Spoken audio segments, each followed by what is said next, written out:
الحمد للہ رب العالمین والصلاة والسلام علی حبیبہ محمد وآلہ واصحابہ اجمعین وعن ابی موسیٰ رضی اللہ تعالی عنہ قال قال رسول اللہ صلی اللہ علیہ وسلم مثل الذی یذکر ربہ والذی لا یذکر مثل الحی والمیت او کما قال علیہ الصلاة والسلام۔ حضرت ابو موسیٰ رضی اللہ تعالی عنہ سے روایت ہے، فرماتے ہیں کہ رسول اللہ صلی اللہ تعالی علیہ وسلم نے ارشاد فرمایا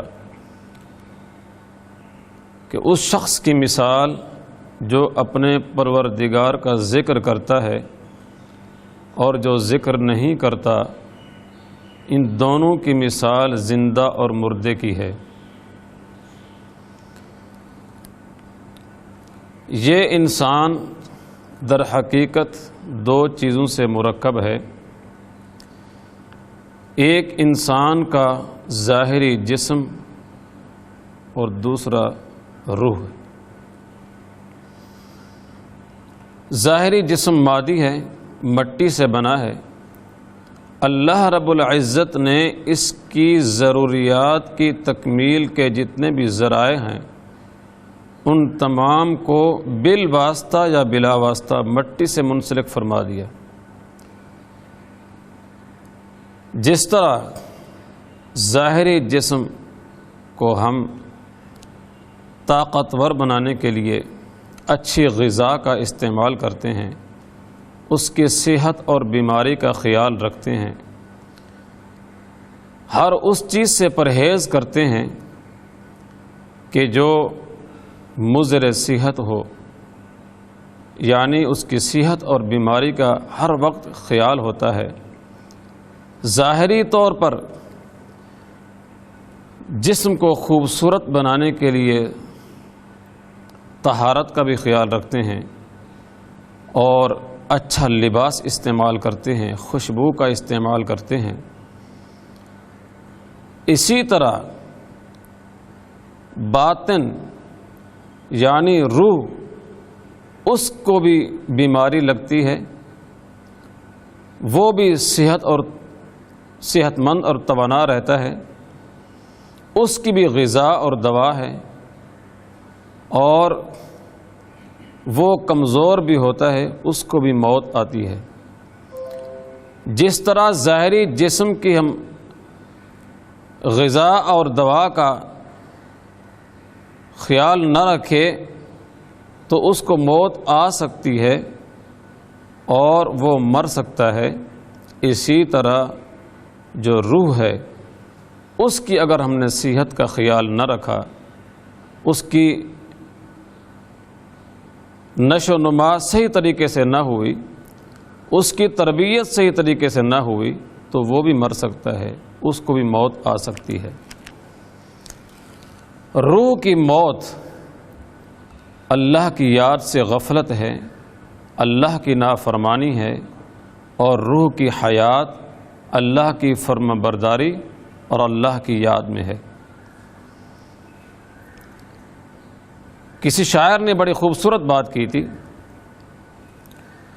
فَنِسْيَانُ ذِكْرُ اللَّهِ مَوْتُ قُلُوبِهِمْ فَنِسْيَانُ ذِكْرِ اللَّهِ مَوْتُ قُلُوبِهِمْ وَأَجْسَامُهُمْ قَبْلَ الْقُبُورِ قُبُورُ، کہ اللہ کی یاد سے غفلت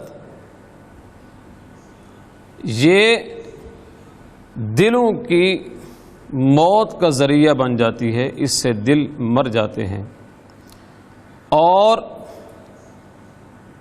وَأَجْسَامُهُمْ قَبْلَ الْقُبُورِ قُبُورُ، ان کے اجسام روح کے لیے قبریں بن جاتے ہیں، وہ چلتی پھرتی زندہ لاشیں ہوتی ہیں۔ بظاہر تو وہ زندہ انسان ہیں لیکن حقیقت میں وہ مردہ ہو چکے ہوتے ہیں، ان کے دل مردہ ہیں، ان کی روحوں کو موت آ چکی ہوتی ہے۔ اور یہ موت اللہ کی یاد سے غفلت کی وجہ سے ہے۔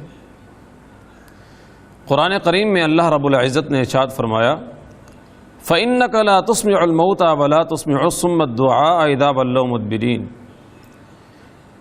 کہ اے میرے حبیب، آپ ان مردہ دل لوگوں کو اپنی پکار نہیں سنا سکتے. لا تسمع الموتى، اپنی بات ان کو نہیں سنا سکتے، یہ مردہ ہو چکے ہیں، مر چکے ہیں، ان کی روحوں کو موت آ چکی ہے اور ان کے دل مردہ ہو چکے ہیں. اسی مضمون کو آقا نامدار حبیب کبریا سرور کائنات صلی اللہ تعالی علیہ وسلم نے اسی حدیث کے اندر ارشاد فرمایا کہ جو شخص اپنے رب کو یاد کرتا ہے وہ زندہ ہے، اور جو یاد نہیں کرتا وہ مردہ ہے. بظاہر چلتا پھرتا انسان ہے، حرکت بھی کرتا ہے، اٹھتا بیٹھتا بھی ہے، کھاتا پیتا بھی ہے، لیکن اللہ کی یاد سے غفلت کی وجہ سے ان کے قلوب کو، ان کی ارواح کو موت آ چکی ہے، وہ مر چکے ہیں، وہ مردہ ہے.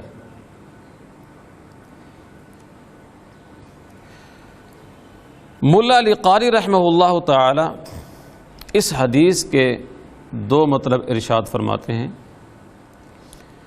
ایک فرمایا کہ جو شخص اللہ کی یاد میں مشغول رہتا ہے، اللہ کا ذکر کرتا ہے، اس کا ظاہری جسم اطاعت کے نور سے منور ہوتا ہے اور اس کا باطن اللہ کی معرفت میں ڈوبا ہوتا ہے. اور دوسرا فرمایا کہ یہ حدیث اس بات کی طرف اشارہ کر رہی ہے کہ اللہ رب العزت کی ذات حی القیوم ہے، اللہ کے اوپر کوئی فنا نہیں ہے.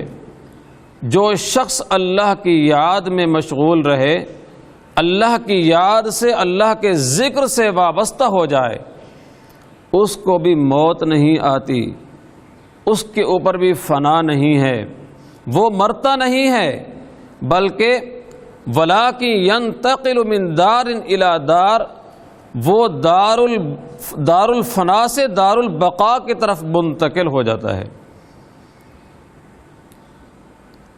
اس کی مثال میں ایک واقعہ سے واضح کروں گا.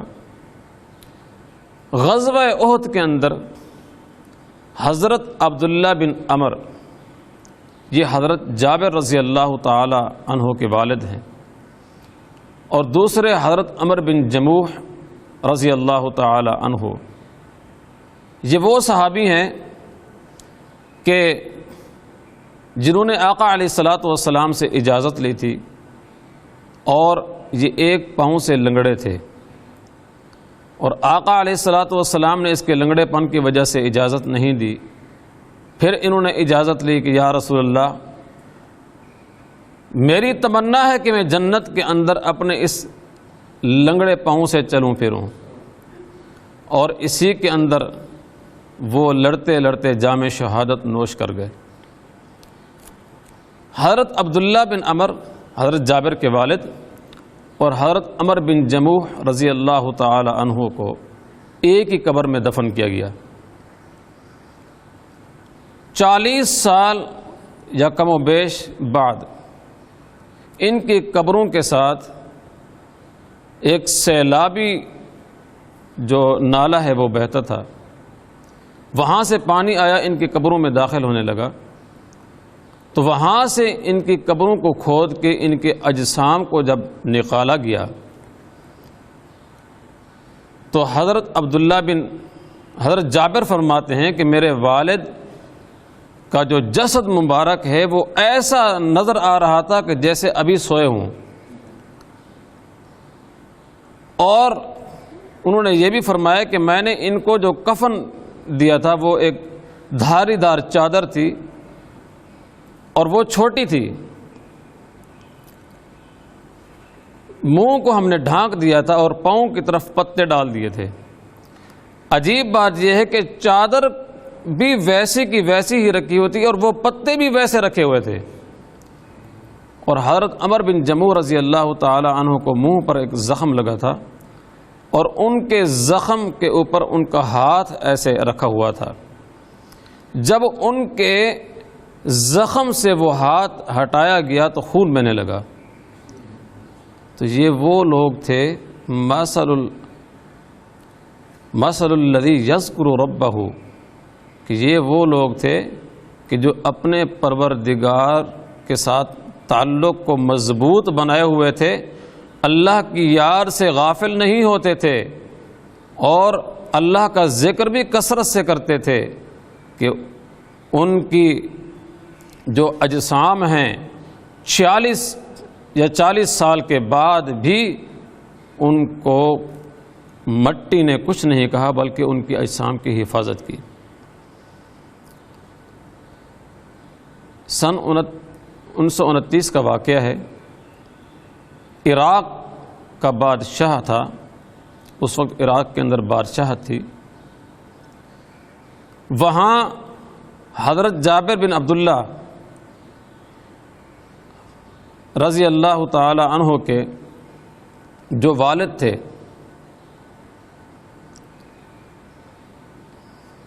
بلکہ عبداللہ بن جابر ان کے بیٹے تھے، اور حضرت حذیفہ بن یمان رضی اللہ تعالی عنہما کی قبروں کو اسی طرح کھولا گیا. وہاں بھی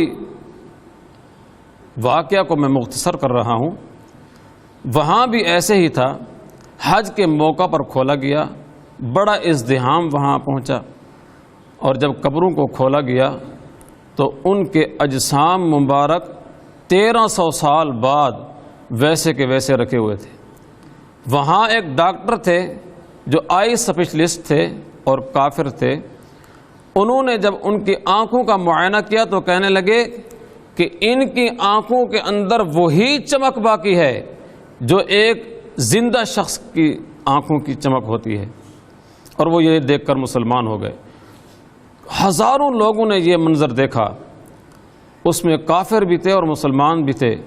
بہت سے کافر وہاں سے مسلمان ہوئے، اور یہ وہ لوگ تھے جنہوں نے اپنی روح کی تربیت کی، روح کو زندہ رکھا. اللہ رب العزت ہمیں روح کی تربیت کرنے اور اپنی ذات سے وابستہ رہنے اور اپنی یاد سے وابستہ رہنے کی توفیق عطا فرمائے. وآخر دعوانا ان الحمد للہ رب العالمین.